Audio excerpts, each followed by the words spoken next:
he is the future of track and field athletics. Or is he?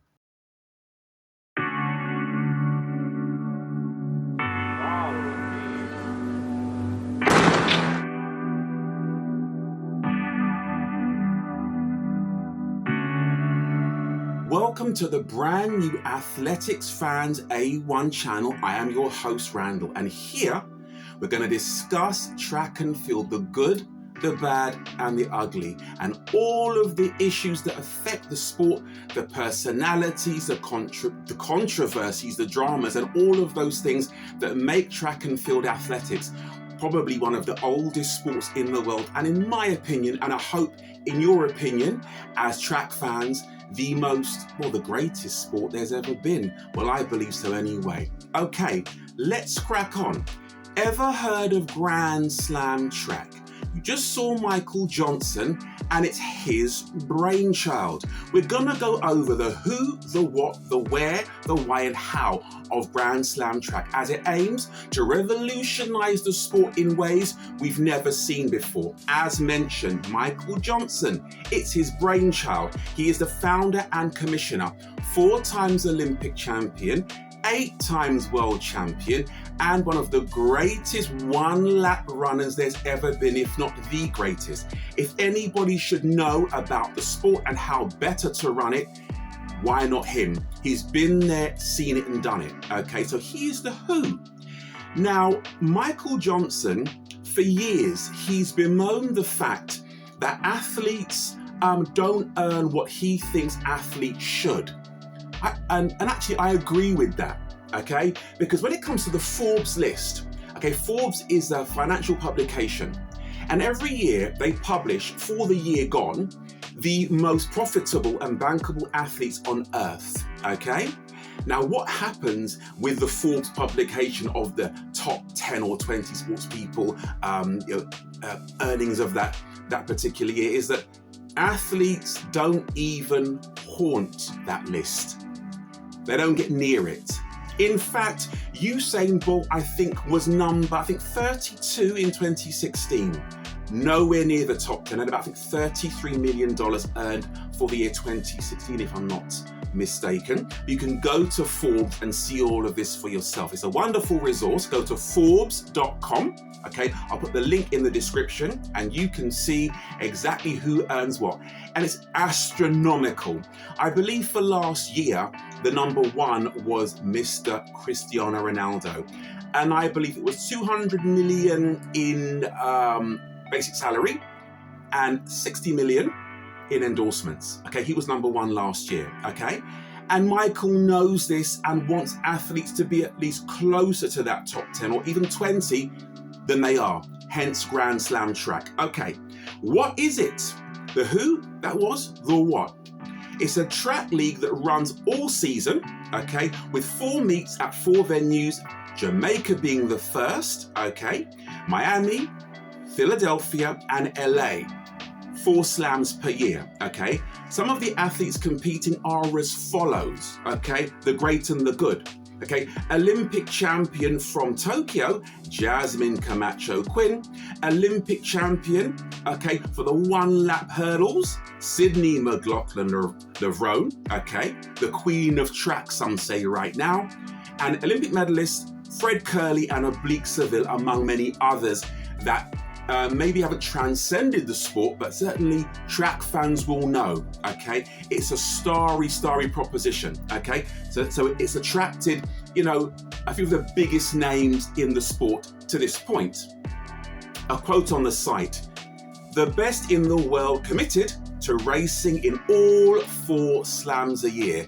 Now they've taken their cue and their business model from tennis, who also have 4 slams per year, okay?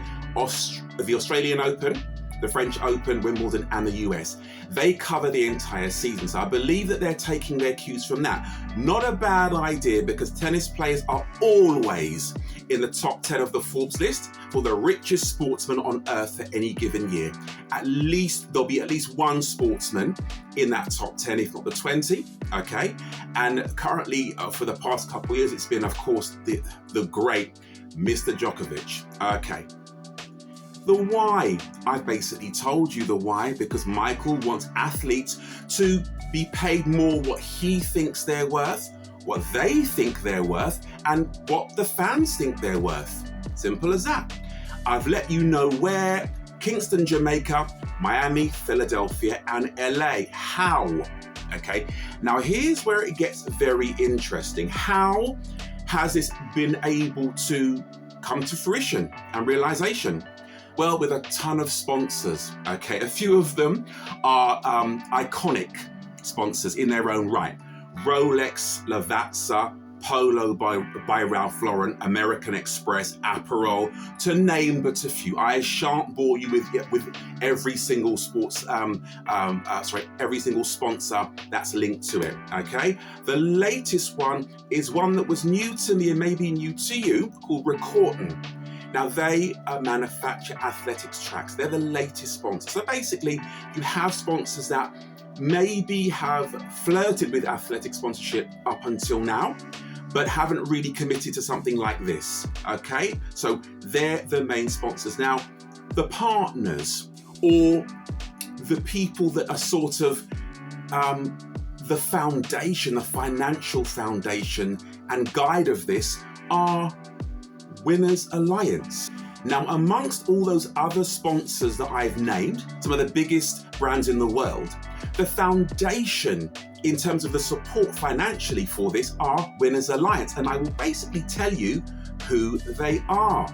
Now, from their website, Winners Alliance is a global athletic-centric commercial solution that optimizes, protects, and maximizes athletes' collective value through the creation of novel group licensing, partnership, sponsors, content, events, and investment opportunities. They're linked currently, or have been, to the PTPA, the latest tennis union. Just spoke about Djokovic there, so that's wholly relevant because he actually helped to create the PTPA. The World Cricket Association, WCA, and the EuroLeague Players Association, they're a basketball union basically, okay? So they work in conjunction with those organisations and have been, which I think is fundamental, because it is the players of these sports that are the sport. They need to be listened to, catered to whenever they have issues that dull their performance, that prevent them from, performing optimally in the sport that they've devoted the best years of their life to. Okay, so that's wholly, I think, beneficial and sensible. The Winners Alliance and the various unions are hand in glove. Now, the Athletics Fans A1 channel is all about fact, not fiction, and lots of opinion. Mine. So here goes. Now, with everything, there are positives and negatives. I'm going to go through what I feel are the positives about Grand Slam track and the negatives, okay? For the sake of balance. Right. The positives. Somebody, Mr. Michael Johnson, the legend that is daring to do something new to enhance track and field. Well, as a fan, a lifelong fan, that's wholly welcome. Okay, because I'll just say, the effort that athletes put in to honing their bodies from top to toe, okay, is all-encompassing, literally. Okay, the training for track and field is nothing like the practice for golf. I've said it, I ain't taking it back. So athletes, I think, should be nearer the Forbes top 10 list than they are. And I will not apologize for that. Golfers, do your thing. I can hear the golfing fans coming for me. Come, I stand by that, okay?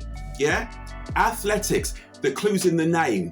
Yeah? Athletic, from top to toe. Okay. Athletes can potentially earn more.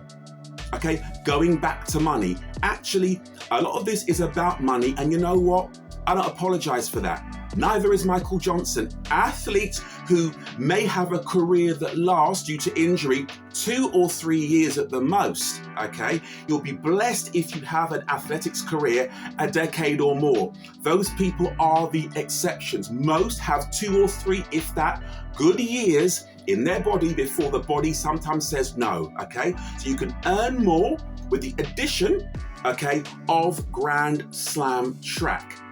Showing my age. The Diamond League is there. Of course, athletes now have major sponsors, shoe endorsements, kit endorsements, maybe coffee or foodstuffs or whatever. But you know what? They're nowhere near the top 10 or even 20 or maybe even 30. So you know what? Why shouldn't they earn more? Moving on. Fans can potentially engage more with their favorite athletes. No harm there. Most athletes are on Twitter, X, Facebook, whatever. This will give fans an opportunity for them to engage more, because part of the business model, okay, for Grand Slam track is treating individual athletes like, their names are trademarks. Go to the site and you'll see a lot of C's and R's with little circles around them. So Grand Slam track is treating them as companies and their names as brand. Brilliant, I say, because you know what? Likeness rights are something that if you don't know what they're about, football fans will know, David Beckham fans will know, but likeness rights can earn you a fortune. And Beckham has his, being David Beckham. Good on him. Right. The more high quality product that's out there, the more credibility and interest the sport potentially has. So, Grand Slam track aims to be top quality, premier sporting product coverage, the whole works. That I think can only help the sport raise its profile, the athletes earn more, we get, the chance to see our favourites running in their premier events, not around the world yet, but hopefully soon. So you know what? Why not? And lastly, okay, for the positives to Grand Slam track, maybe other meets will up their game. That's not a bad thing at all. If Grand Slam track can lead the way in prize money, looking after the athletes exposure to the media, okay, and quality competition, and they've promised all of this on their website and all of their announcements and blurb and press releases, then you know what? I want to call it the Golden League, the Diamond League and others may just up their game. In fact, they probably will have to up their game if Grand Slam track breaks through and leads the way. Fingers crossed, because Michael Johnson wants nothing but the best for the sport that made him known to the world and a sporting icon and legend even now. Bless him. Right, okay. Balance. I'm all about balance as a person, so here are the negatives, if they can be called that. But there are always pros and cons to everything. So here goes. For balance, the negatives. Field events are not included right now. Now, I got a bit triggered when I learned this, because fact is, although this is the opinion part of this broadcast, Mondo Duplantis and Ryan Krauser, pole vault and shot put respectively, are two of the greatest sports people alive today, bar none. Mondo Duplantis is unbeatable at the pole vault, okay? You know what? If you're of a mind to, try to measure out 6 meters and I think it's 27, the world record is now, on the floor, on the ground, in a park, in your back garden, if it's that big, because most gardens aren't 6 meters. Measure it out and then imagine the length as a height. He does that, yeah, like a savant. Yeah, he was born to do it. That is hard work, training, dedication, like all sports people, more or less. Yet the field events are not there. I believe the great Ryan Krauser is on his 3rd consecutive Olympic gold medal. Yeah? In LA 2028, on home soil, he could be the 4th human being in world history and existence to win a field event Olympic gold medal in 4 consecutive Olympic Games. Our discus is the first. The great Carl Lewis long jump is the second. There was, some controversy about where the field events were placed in the Diamond League programs. They are not the poor relation, to the track events. They're not. Yeah, it's the same skill and dedication, that the sprinters put into their life as athletes, as the shot putters, discus throwers, possibly even more. Because in terms of, technique and the technical aspect of it, the hammer, is way more technical, than the 60 meters. In terms of equipment used, the danger factor of throwing the hammer, and so on and so forth. There's in my mind, no divide between track and field. Yeah? The dedication levels are the same for all athletes. So you know what? I don't know. When Mondo Duplantis and Ryan Krauser are doing what they're doing, meet in, meet out, this could possibly be a missed opportunity because they are two of the greatest alive. So I'm not sure. I would say in the future, well, even now, include the field events, guys, if only those two. Okay? Point number 2, there are no meetings in Europe yet. Now, I know that will have to change because in terms of the love of athletics, Europe and even Japan, where the forthcoming world champs are going to be in September, I believe, the love for appreciation of track and field far outstrips the USA, just does.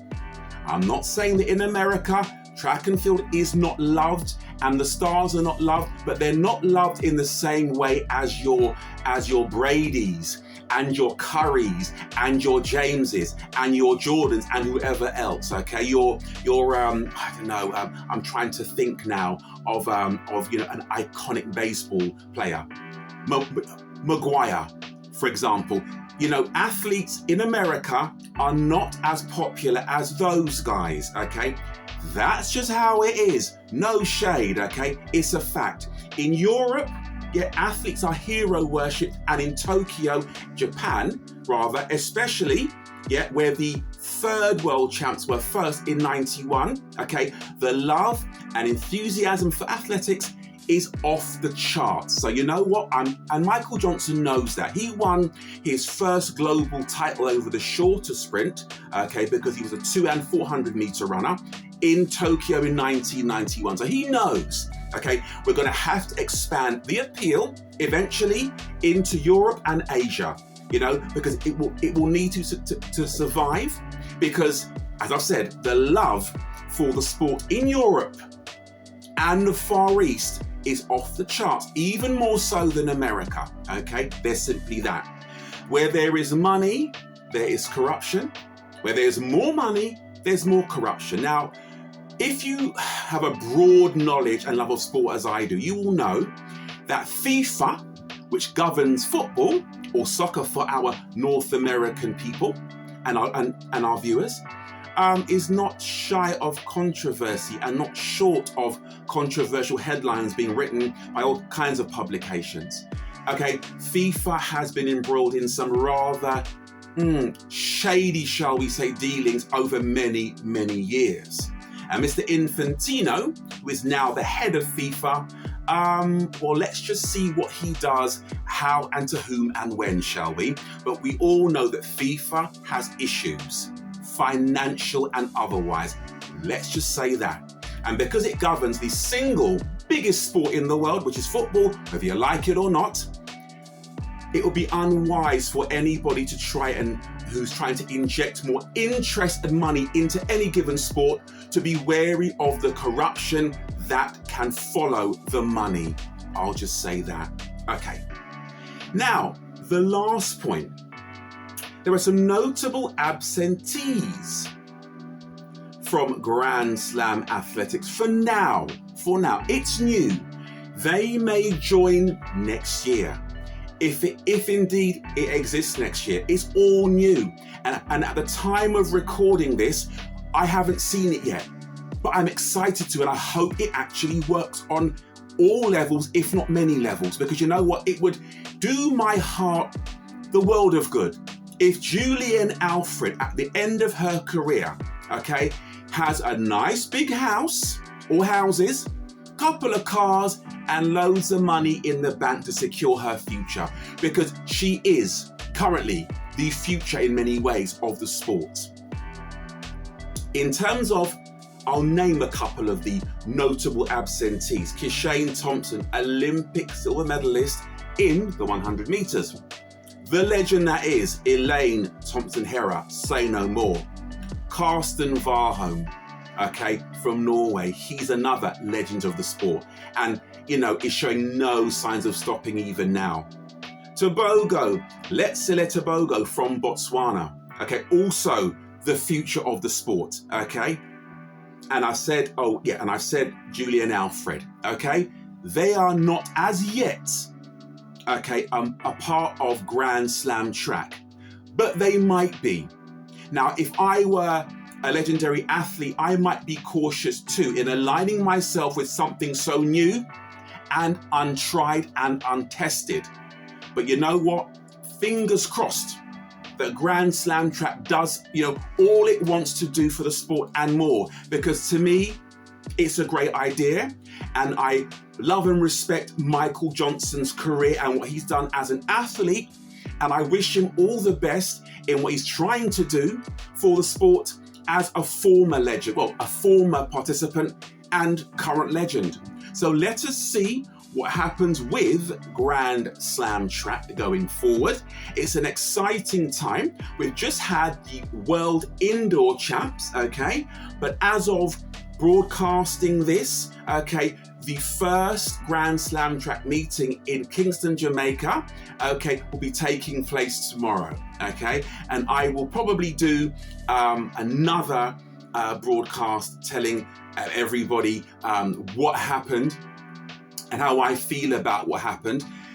Like I've said, this channel here is, fact, not fiction, but loads of opinion, mine, and my opinions represent me and nobody else. But you know what?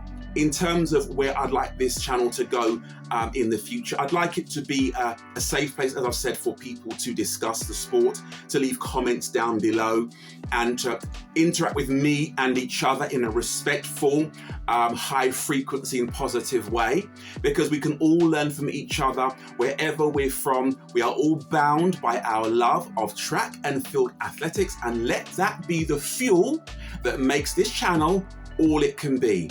Okay, I have been your host, your genial host. It's been my pleasure to talk with you today, and I will see you on the next broadcast, which will be soon.